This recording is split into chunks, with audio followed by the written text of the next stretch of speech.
주님의 이름으로 사랑하고 축복합니다. 은혜롭고 복된 설 명절 연휴 되시기를 축복합니다. 오늘 함께 읽은 욥기 42장 1절에서 17절의 말씀을 통해서 귀로 듣던 주를 눈으로 뵙나이다 라는 말씀의 제목으로 하나님 말씀을 증거하도록 하겠습니다. 욥기의 마지막 42장입니다. 어느 유명한 화가가 이 바닷가에서 멋진 풍경을 그리고 있었습니다. 이때 한 소년이 어린아이가 다가와서 화가의 그림을 물끄러미 지켜보고 있었습니다. 화가는 자신의 솜씨를 뽐내듯이 이 파도도 정말 생동감 있게 그려놓고 해안가도 멋지게 그렸습니다. 그래서 어떠냐, 내가 그린 바다 똑같지 않냐 이렇게 얘기를 했는데 소년이 고개를 저으면서 대답을 합니다. 아저씨가 그린 바다는 예쁘지만 바다 냄새가 안 나요. 그리고 파도 소리가 들리지도 않아요. 이렇게 얘기를 했다라는 것이죠. 그러니까 흉내 낼 수 있었지만 정말 그 실체를 담아내는 것은 불가능했다라는 거죠. 정말 비슷한 실제와 같은 초현실주의 화가 그림들이 있고 요즘에는 하이퍼 리얼리즘이라는 이야기가 있습니다. 진짜 같은 가짜입니다. 어쩌면 현실보다 더 진짜 같기도 한데 여기에 대해서도 여러 가지 말들이 있고 장단점이 있겠지만 오늘 본문을 통해서 생각해 보길 원하는 것이 욥이 이런 심정이었을 거다라는 것이죠. 진짜 실체를 모르고 아는 것처럼 아니면 그 겉모양 외형만 봤다라는 것인데 사실상 자기가 알던 하나님, 그 하나님을 실제로 보게 되는 그런 모습을 봤을 때 평생 하나님에 대해서 자기가 배웠고 들었고 하라고 말도 했고 특별히 제사도 지냈을 텐데 안다라고 생각을 했지만 고난의 폭풍 속에서는 욥이 어떻게 했을까요? 정말 자신의 지식이 단편적이었구나. 너무 빙산의 일각이었구나. 무지함을 깨달았다라는 것입니다. 오늘 욥기 42장 뭐라고 욥이 고백을 할까요? 3절의 말씀에 이렇게 고백을 합니다. 무지한 말로 이치를 가리는 자가 누구니이까? 나는 깨닫지도 못한 일을 말하였고 스스로 알 수도 없고 헤아리기도 어려운 일을 말하였나이다. 욥이 솔직하게 이제 고백합니다.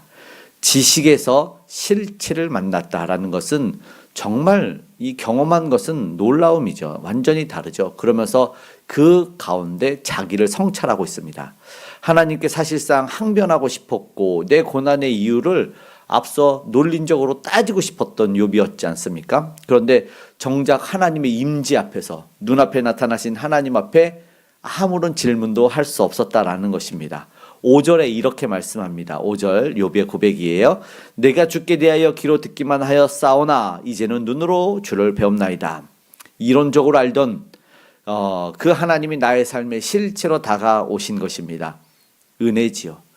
우리는 어떨까요? 하나님 앞에 서면 어떤 말을 할 수 있을까요? 오늘 욥의 질문에 논리적인 답변은 하나님은 하지 않으십니다. 대신에 하나님은 그 자신을 보여주고 계십니다. 우리 삶의 고난도 사실상 마찬가지일 때가 있어요. 이유를 알고 싶죠. 너무나 답답합니다. 그런데 하나님이 대신 하나님을 우리에게 보여주실 때 이것이 이루 말할 수 없는 고난은 언제 있었느냐 생각조차 안 될 만큼의 큰 은혜다라는 것입니다. 예수 그리스도께서 우리를 위해서 이 땅에 오신 것이 바로 그것입니다. 증거죠. 사랑의 증거. 로마서에서는 사랑의 확증이라고도 이야기를 합니다. 예수님의 십자가는 하나님이 우리 고난에 대해서 가장 확실하게 보여주신 얼굴이다라는 것입니다. 이어 말씀, 나를 넘어서 오늘 이제 타인을 향한 중보로 나아가는 모습을 보게 됩니다. 앞서 하나님을 만났고 이제 하나님은 중보하라는 말씀을 하는데 그 전에 세 친구를 꾸짖습니다. 그들은 어떻게 말했을까요? 욥에게 인과응보라는 일반적인 신학적 좀 딱딱한 틀에 갇혀서 정죄했었습니다. 그런데 놀라운 것은 하나님께서 욥에게 그들을 위해서 번제를 드리고 기도해 주라는 사명을 주십니다. 당시 욥의 형편은 어떠했는지 우리가 알죠. 여전히 몸은 아프고 모두 떠났고 재산도 없고 그런데 기도할 여유가 없는 욥에게 하나님은 저들을 위해서 기도해 주라는 것이죠. 그들은 누구였어요? 욥에게 대못을 박았던 친구들. 이제는 친구도 아니죠. 원수가 되었죠. 그런데 10절에 이렇게 말씀을 하네요. 욥이 그의 친구들을 위하여 기도할 때 여호와께서 욥의 곤경을 돌이키시고 기적이 이때 일어났습니다. 기도할 때 말이죠. 오늘 우리도 나의 고난에만 매몰되어 있으면 회복이 일어나지 않아요. 그런데 내게 상처를 주었던 이들을 용서하고 저들을 축복하는 기도를 할 때, 즉 제사장적 기도와 역할을 우리도 감당할 때 회복의 문이 열리는 것을 경험하게 될 것이다 라는 것이죠. 우리가 아는 그 배너라는 영화가 있지 않아요? 예전 것이지만 하이라이트 명대사가 뭐냐면 이래요.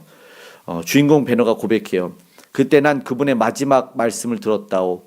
아버지, 저들을 용서하소서. 저들은 저들이 저지른 일을 모르나이다. 그분의 말씀이 내 손에 칼을 거두어 가는 걸 느꼈어.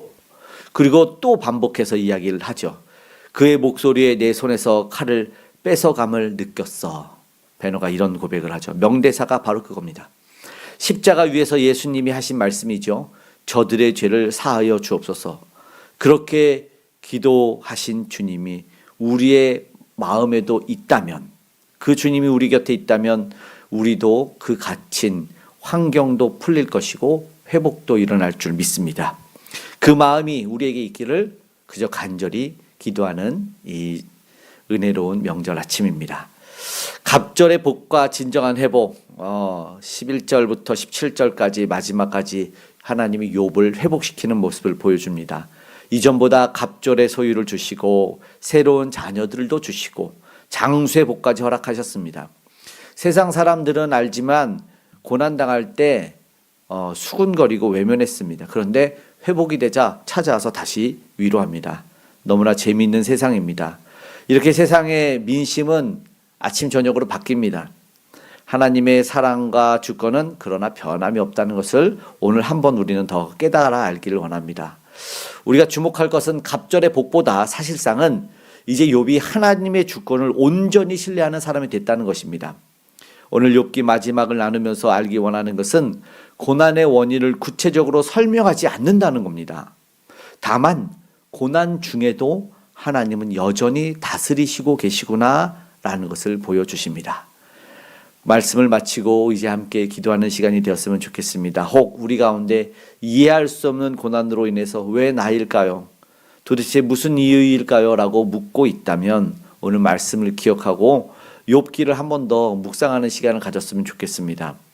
우리의 얕은 지식으로는 하나님을 다 이해할 수 없습니다. 하지만 우리가 하나님 앞에서 겸손히 엎드려서 주님 이제는 눈으로 주를 배웁나이다 라고 고백할 때 하나님은 우리의 상황을 돌이키시기 시작할 것입니다. 나에게 상처를 준 사람을 위해 먼저 기도했으면 좋겠습니다. 그리고 내 고통의 울타리를 넘어 주님이 주신 사명을 붙들기 원합니다. 그리할 때 하나님은 욥에게 주셨던 그 놀라운 회복과 평강을 오늘 우리에게도 허락하실 줄 믿습니다. 오늘 설 명절 하나님이 주시는 복 많이 받으시되 특별히 귀로만 듣던 하나님을 삶의 현장에서 눈으로 뵙는 은혜가 있기를 주님의 이름으로 축복합니다. 아멘. 새해 복 많이 받으십시오. 사랑의 하나님 감사합니다. 내 지식과 경험 속에 하나님을 가두었던 교만을 회개합니다. 고난의 현장에서 주님의 얼굴을 보게 하시고 나에게 상처 준 이들을 품는 중보자의 마음도 허락하여 주시옵소서. 우리 가정과 일터 공경을 돌보시는 하나님의 회복을 경험하게 원합니다. 갑절의 은혜도 예비하신 복도 다 허락하여 주시되 무엇보다 우리 주님을 다시 한번 만날 수 있도록 우리 마음에 품을 수 있도록 은혜를 더하여 주시고 전할 수 있는 귀한 은혜로운 명절 연휴가 되게 도와주시옵소서. 믿음의 사람들 가운데 하나님 아버지 하나님 사명을 감당하고 또 복음을 전하는 이들을 허락해 주시길 원합니다. 하나님의 나라가 확장돼서 더 많은 주의 백성들이 나오길 원하며 천국 잔치가 일어나길 원합니다. 특별히 우리 귀한 다음 세대를 붙들어 주시고 은혜 가운데 잘 성장해 갈 수 있도록 회복과 치유가 임할 수 있도록 모든 질병과 암덩어리는 사라지는 은혜가 있게 하여 주시옵고 북녘의 우상에도 아버지 하나님 사라지는 그래서 복음으로 통일되는 그런 은혜가 있게 하시고 위정자들은 하나님을 경외케 하여 주시옵소서. 모든 가정들 가운데 기업과 일터 가운데 모든 만남과 그런 아버지 교제 가운데 함께 하여 주시기를 간절히 소망합니다. 은혜 위에 은혜를 더하여 주시기를 축복하며 고마우신 예수님의 이름으로 기도드리옵나이다. 아멘.